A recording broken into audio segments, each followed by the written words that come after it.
Sekangu saglajak tongmani haikino tangshalo Congress bodolni adongrok deputation ya pharna thangai BJP ni adongrok bai panchayat geraut khlai ton jakmani koktoma kase faika apati mungno regaino lahar ka sulaika Congress bodolni adongrok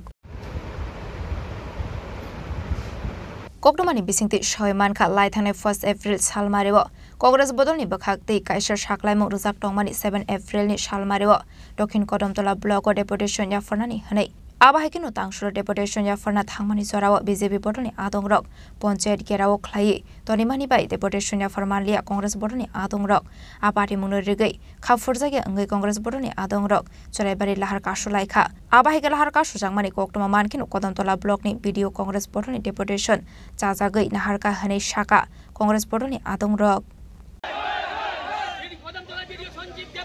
আমরা গত 1 তারিখে 1 April আমরা BDO সাহেবকে জানিয়েছিলাম যে দক্ষিণ কদমতলা গ্রাম পঞ্চায়েতে আমরা ডেপুটেশন প্রদান করব।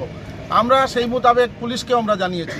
সেই মোতাবেক আজকে আমরা যখন বেলা 3 ঘটিকার সময় আমরা ডেপুটেশনে দক্ষিণ কদমতলা গ্রাম পঞ্চায়েতে আসলাম তখন দেখলাম বিজেপির সমস্ত ক্যাডার বাহিনীরা এবং তাদের নির্বাচিত পঞ্চায়েত মেম্বার প্রধানরা তারা পঞ্চায়েত অফিসে সচিবকে ঘেরাও করে বসে আছে, মানে আমাদেরকে ডেপুটেশন দিতে দেবে না এরকম একটা বক্তব্য।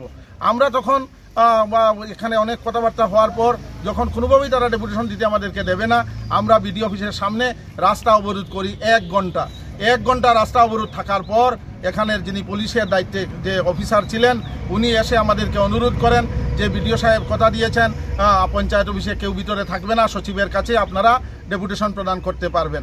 সেই মোতাবেক আমরা আমাদের অবরোধ প্রত্যাহার করে নেই এবং পঞ্চায়েত অফিসে আমরা 7 জনের একটা প্রতিনিধি দল আমরা ডেপুটেশনে অংশগ্রহণ করি। আমরা পঞ্চায়েত অফিসে ডেপুটেশন দিয়ে যেটা দেখতে পেলাম পঞ্চায়েতে যেসব কাজ হয়েছে একটা ব্যাপক দুর্নীতি, 50 লক্ষ টাকার অধিক এই গ্রাম পঞ্চায়েতে দুর্নীতি হয়েছে এবং এমজিএন রেগায় সাধারণ শ্রমিকরা কাজ পায়নি, ম্যান্ডেট জেনারেশন মাত্র 38। কি দুর্ভাগ্য!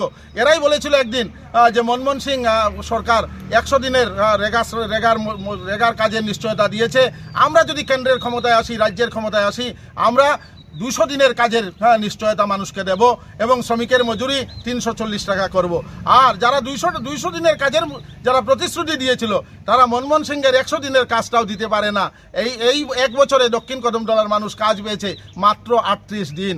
আমরা পঞ্চায়েত সচিবকে জানিয়ে এসেছি অবিলম্বে আমাদের সমস্ত তথ্য দিতে হবে। উনি কথা দিয়েছেন আগামী 25 এপ্রিল সমস্ত তথ্য দেবেন। আমরা 25 এপ্রিল পর্যন্ত অপেক্ষা করব। এরপর আমরা যদি উনি দেন তাহলে ভালো কথা, যদি না দেন আমরা বৃহত্তর আন্দোলনে নামবো। সবাইকে আমি আজকের এই ডেপুটেশনে সামিল হওয়ার জন্য সবাইকে আমি ধন্যবাদ জানিয়ে আজকের ডেপুটেশনের কাজ এখানে আমি সমাপ্ত করলাম। জয় হিন্দ। আসলে ডেপুটেশন জাফরমানি সরাবো কক্সল সামং রখা কদমতলা গ্রাম পঞ্চায়েত 50 লাখ রাংনি স্কিম খ্লাইজাखा हनै आबाइकनो आमसेनि लोकरकबो सामं माइने हनै कक्सल सामं कासे फाइका ब्युरो रिपोर्ट सिनि खरां।